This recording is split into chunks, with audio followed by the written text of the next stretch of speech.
All right, class, welcome to day 2 of your video lessons. First off, let's start with the bell ringer. So, describe this image in at least one sentence. I thought it would be a good idea to give you guys practice describing things that are spooky or scary.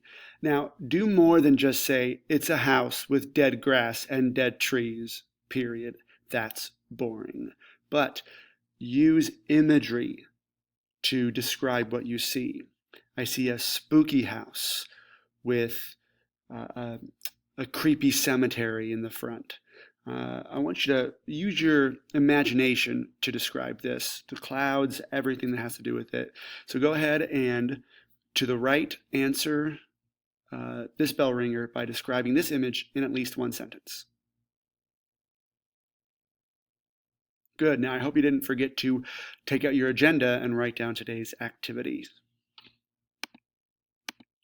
So today we're going to talk about two things. The first thing is going to be outlining. It is really the trick to every good story. Now I know all you guys who like to write are like, sweet, awesome, tips about writing.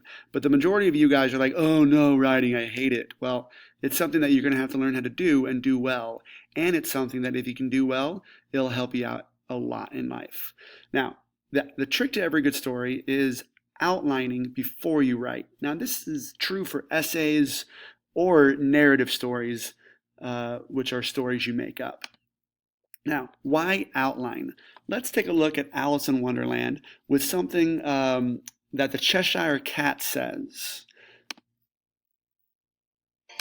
Let's see. Now notice that Alice here is in the Tulgey Woods, which has a lot of paths and a lot of signs.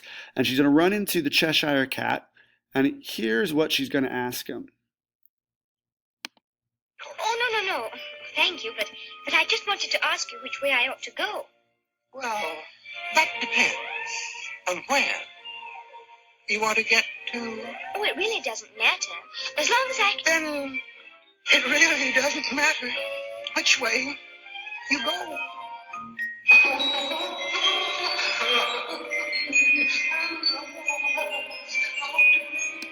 All right, so slightly creepy, but that's perfect for what we're talking about right now. So her question was, which way do I go? And the Cheshire Cat said, well, where do you want to get to? And she goes, oh, I don't know. And then he says, it doesn't really matter where you go. So if you don't know where you're going, it doesn't matter which path you take. Now, that shouldn't be something where you're like, all right, that's awesome. I can go anywhere I want. Because when it comes to writing, picture each one of these little street signs as a possible sentence you can write in your poem. It's going to drive you nuts if you have this many choices to try to choose between. And you'll freeze and you'll sit there and you'll stare at your blank screen because you don't know where your story is going to go, so you won't know which path to take or what to write. So outlining ahead of time is like a map of where your story is going to go. A lot easier to follow a map, and it'll get you to much better locations, and your writing will be much better. So I'm going to show you guys. This is what you guys will be writing on. So go ahead and pause the video and open this in another tab. Now this is found in your Google Classroom. So open this up. So go ahead. I assume you guys did. Perfect. All right, so you paused it. You've opened this up in another tab. Now, I want to show you guys what I mean by outlining. So let's say I know my story is two kids get lost in the woods and get eaten by a bear. All right, so that's my story. That's my idea. I know the where, I know the what, I know what I want to happen to them. That's what you figured out yesterday. Now, if I was going to outline this, what I would do is I would totally use this bullet feature right here in Docs. I don't outline anything unless it's in bullets. All right, so I want to go beginning. All right, and what you do is you hit return, you hit tab to give it this little indentation here. But that's just what I like to do. You may do whatever you want. And then I'm going to plan out what I want to do. So I want to say Ted and Fred. It always helps if you name your characters. Are asked to get work done by their mom. All right. They don't like working, so they run into the forest. All right, press enter twice to get back to the normal bulleting. So then I'm going to go middle. All right, they get lost and run into a bear. The bear chases them. Then to make it more interesting, they run into a tree and a beehive falls on them and they get covered in honey. All right, the bear loves honey, so oh my goodness, it's even worse now because the bear is chasing us. We're all covered in honey, and they run and they run and they run. All right, so now ending. I want you to pause the video right now and think about how you would end this story. All right, so hopefully you've thought about it. This is how I want to choose to end my story is, let's see, Ted trips on a rock and Fred leaves him behind. Ted gets eaten by the bear. I was like, oh man, he's eaten by the bear. Bummer. All right. Fred gets home, and I gotta put a creepy ending to this somehow because I want it to be a Halloween theme. Fred gets home, and Mom is or has been a bear in disguise the whole time and eats Fred. The end. All right, so that's my story. This is where you're going to do a lot of your sitting, thinking, and what should I do?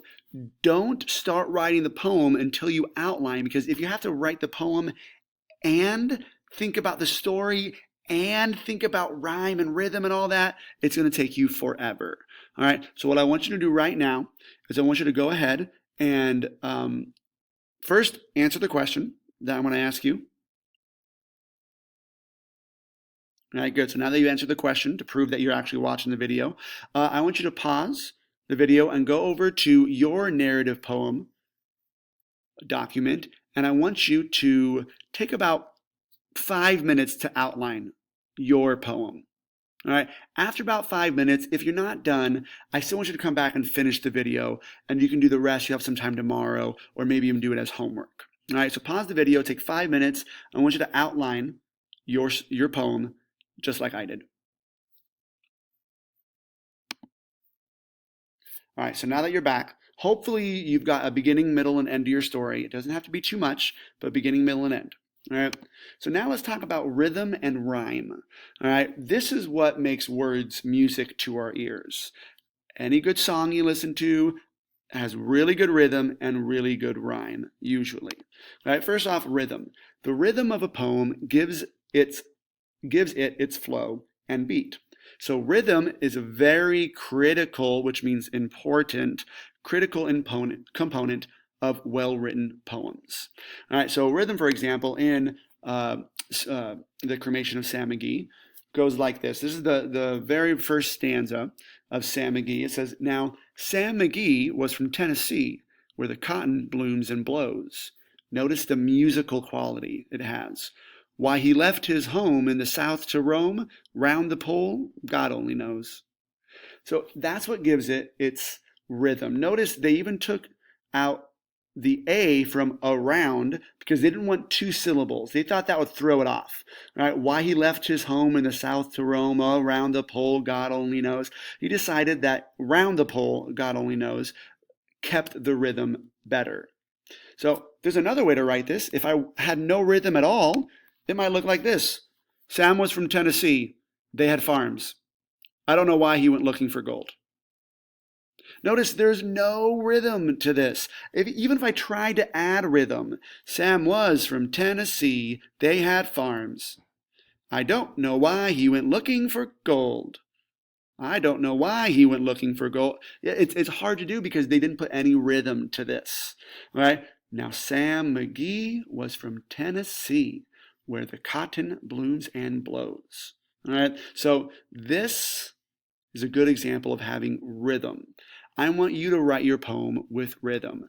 It doesn't have to be what this author did in The Cremation of Sam McGee. But if you wanted to make it easy, I would just copy his rhythm. All right? Realize how many syllables he kind of has and try to make yours match. It doesn't have to. You can do whatever rhythm you want to do for your poem, but it must be consistent. So it can't start, now Sam McGee was from Tennessee where the cotton blooms and blows, and then go into something like, then he died, I don't know why, he got real cold, didn't find gold. Keep the rhythm exactly the same. Now, going on to rhyme. Rhyme is matching sounds, especially at the end of lines in poetry or songs. The same example from The Cremation of Sam McGee. Sam McGee was from Tennessee where the cotton blooms and blows. Why he left his home around the south to roam, round the pole, God only knows. Blows, roams, rhyme. Now, this also has internal rhyme. McGee rhymes with Tennessee. Home rhymes with Rome. You don't have to do that. If you want to be really good, you can. It's called internal rhyme, but I'm not asking you to do that. I just want you to rhyme at the end of your lines. Okay? So now there's something called rhyme scheme. Now, when you do a rhyme scheme, well, you can, rhyme scheme can go A, B, C, C. This means that these first two lines rhyme, these next two lines rhyme, and these two lines rhyme. This is called rhyme scheme. All right, it's going to be very important for you to know. All right, now there are very different rhyme schemes. Instead of A, B, C, C, it can go A, B, C, B, which means that lines 1 and 3 don't rhyme, but these lines do. So you can pick any rhyme scheme you want, but you do have to have rhyme in your poem.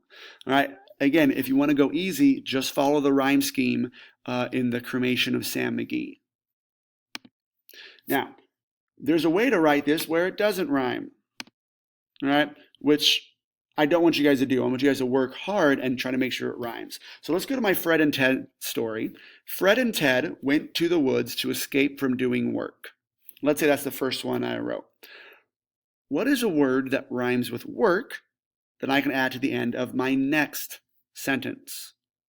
Take a moment, think about it. What word rhymes with work? I can only think of a few, so what I decided to write was, Fred was usually a hardworking kid, but Ted was a big old jerk. And that rhymes. It also starts telling our stories. All right?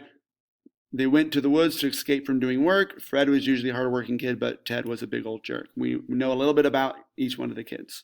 All right, this helps us get to know our characters.